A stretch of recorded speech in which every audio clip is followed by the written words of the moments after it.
Hello students, कैसे हैं आप। एक बार आपका फिर से स्वागत है। मेरा नाम है अजय सिंह परिहार और हम डिस्कस कर रहे हैं political science chapter number 1, class है 12th और चैप्टर का नाम है द कोल्ड वॉर ईरा। इस चैप्टर के कुछ वीडियो मैं पहले ही बना चुका हूं। तो दोस्तों, इस चैप्टर के मोस्ट ऑफ टॉपिक कवर हो चुके हैं। आज हम डिस्कस करने वाले हैं लास्ट टॉपिक, जो कि है India and the cold war. तो चलिए शुरू करते हैं।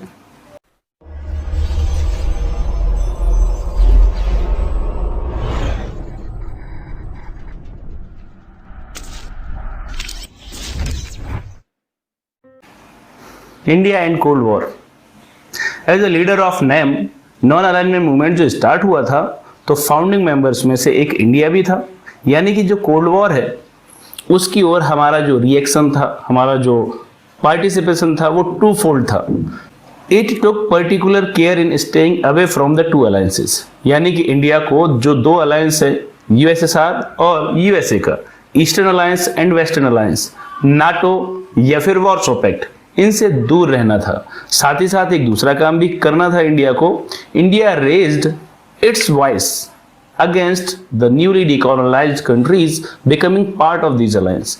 यानी कि जो नए नए देश जो आज़ाद हो रहे थे, वो नए देश कहीं यूएसएसआर या यूएसए के जो ग्रुप में शामिल ना हो जाएं, इसके लिए भी इंडिया ने बराबर अपनी आवाज़ उठाई और जो नए देश हैं उनको मनाया या उनसे बात की कि आप इन ग्रुप को ज्वाइन ना करें, आप नेम को ज्वाइन करें और उससे फायदा ये होगा कि दुनिया में शांति की स्थापना होगी। जो तीसरा वर्ल्ड वॉर होने वाला है या संभावना बन रही है, वो नहीं होगा।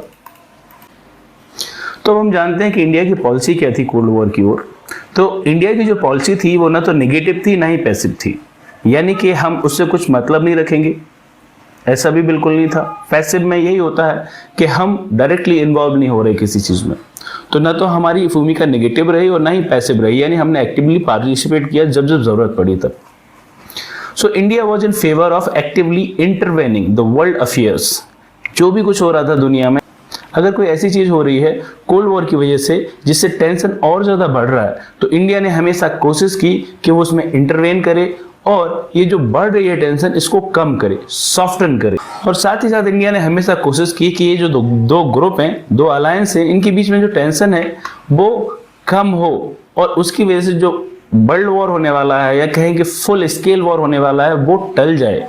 और इस कोशिश में इंडिया या नेम सफल भी रहे, क्योंकि कभी भी आमने सामने का वॉर इनका हुआ ही नहीं।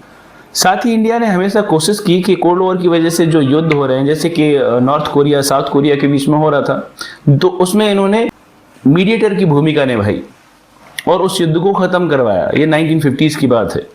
और इंडिया ने इस मिशन में जो और मेंबर थे नेम के, उनको भी प्रेरित किया कि आपको भी यही करना है, एक्टिवली पार्टिसिपेट करना और ये जो भी युद्ध हो रहे हैं, जो टेंशन हो रही है, उसको कम करना है। और इसके लिए इंडिया ने जो रीजनल ऑर्गेनाइजेशंस थे, इंटरनेशनल ऑर्गेनाइजेशंस थे, उनको बढ़ावा दिया। जैसे कि यूएन या फिर कोई दूसरा ऑर्गेनाइजेशन जो यूएस या यूएसएसआर के साथ नहीं थे, ऐसे ऑर्गेनाइजेशंस को इंडिया ने बढ़ावा दिया ताकि कोल्ड वॉर की टेंशन को कम किया जा सके। So India would play a positive role in softening the cold war if not ending.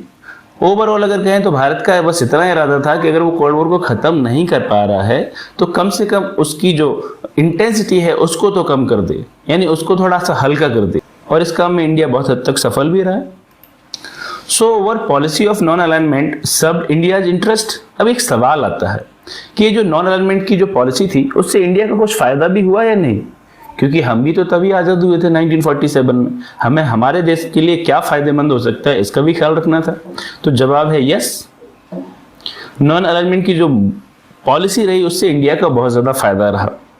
कैसे फायदा रहा? क्योंकि चूंकि हम किसी बड़े ग्रुप में शामिल हुए नहीं, न तो अमेरिका के साथ गए ना ही यूएसएसआर के साथ गए, यानी हम इंडिपेंडेंट रहे। और हमारे जो भी डिसीजन थे इंटरनेशनल लेवल पर, वो हम इंडिपेंडेंट होकर के डिसीजन ले सके।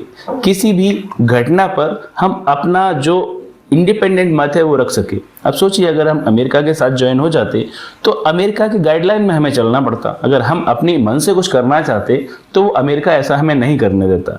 ठीक ऐसे ही तब होता अगर हम यूएसएसआर को ज्वाइन कर लेते और फिर अगर हम कुछ करना चाह रहे हैं और यूएसएसआर को वो पसंद नहीं है, तो वो हमें ऐसा नहीं करने देता। दूसरा पॉइंट है कि हम यानी कि इंडिया जो ये सुपर पावर्स के बीच में जो एक रिवलरी चल रही थी, टेंशन चल रहा था, उसको बैलेंस करने में बहुत पावरफुल रहा।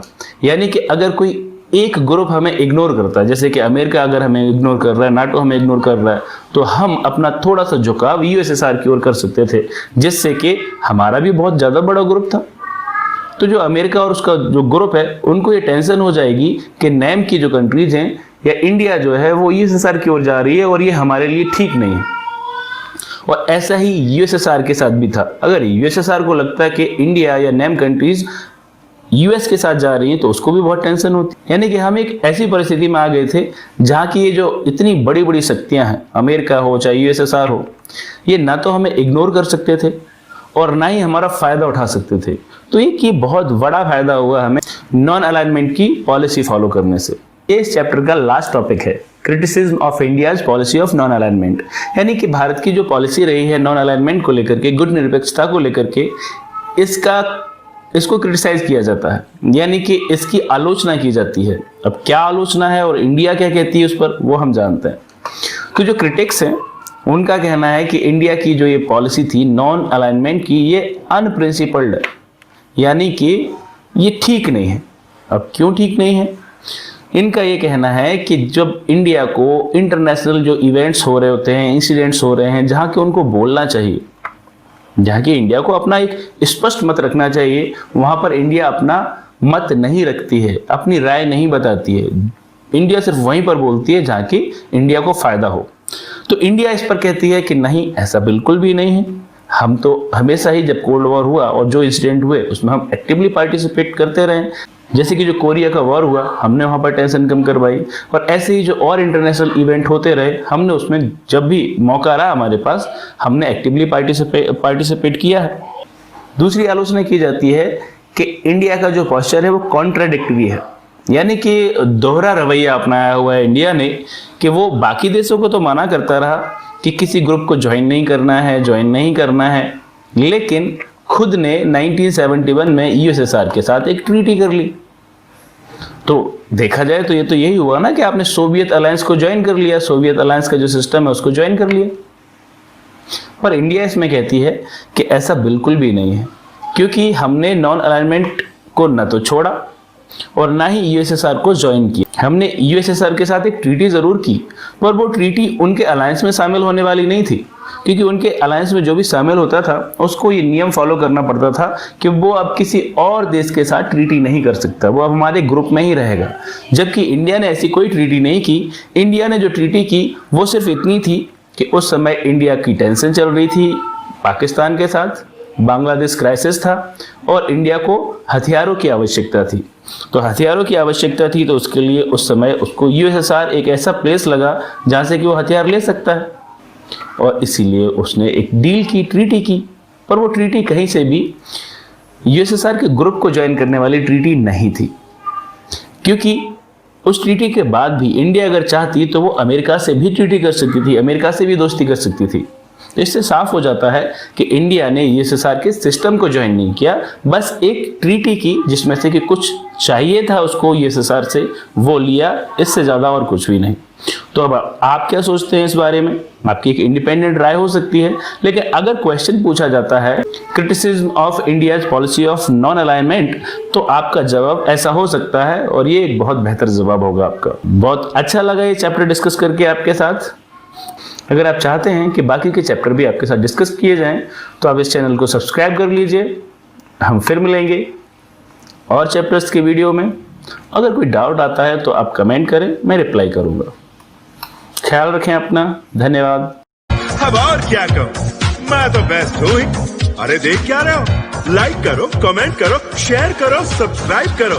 ये वीडियो देखने के बाद 15 मिनट में 15 लोगों को फॉरवर्ड नहीं किया तो 15 दिन में 15 रुपए का नुकसान हो जाएगा। क्यों, समझे ना बांगड़ू?